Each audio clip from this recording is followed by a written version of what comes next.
화성시가 향남 2지구 불법 건축물에 대한 대대적인 단속을 진행하면서 건물주들이 반발하고 있습니다. 시의회에서도 일부 선처가 필요하다는 목소리가 나왔는데요. 하지만 화성시는 시 전역으로 단속을 강화한다는 입장입니다. 김성원 기자입니다. 화성시 향남 2지구의 다가구 주택 밀집 지역입니다. 원룸이 많은 곳이지만 지난해부터 이 일대에선 전월세 계약이 눈에 띄게 줄었습니다.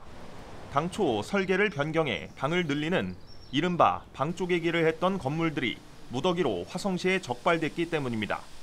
실제 적발된 건물은 상실리 일대 575개 건물 가운데 약 절반 정도인 270여 개에 이릅니다.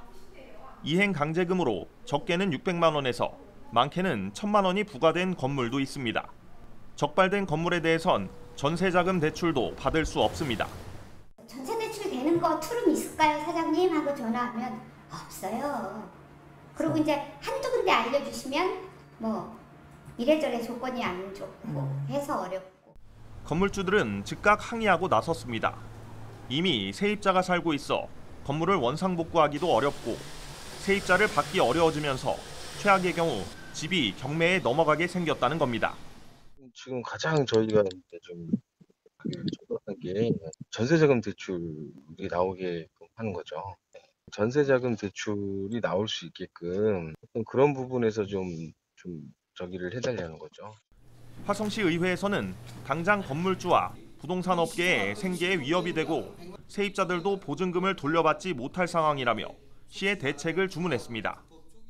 변경이 되거나 아예 이게 다가구가 문제가 있으니 없애는 거 하고 그거보다는 이런 문제를 조금만 더 보완하면 저들이 잘못했으니까 벌을 받아야 한다고 하지 마시고 일단 사람을 살려놓고 잘잘못을 따져야 되지 않겠나 싶습니다.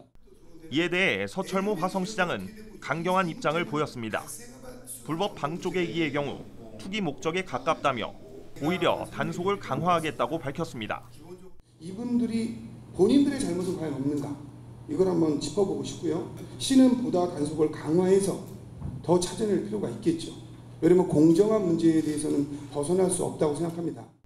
향남 2지구 건물주들은 생계와 세입자들의 보증금 문제 등을 내세워 시의 선처를 요구하고 있습니다. 하지만 엄연한 불법인데다 건물 안전 등이 관련된 문제여서 쉽지 않은 상황입니다.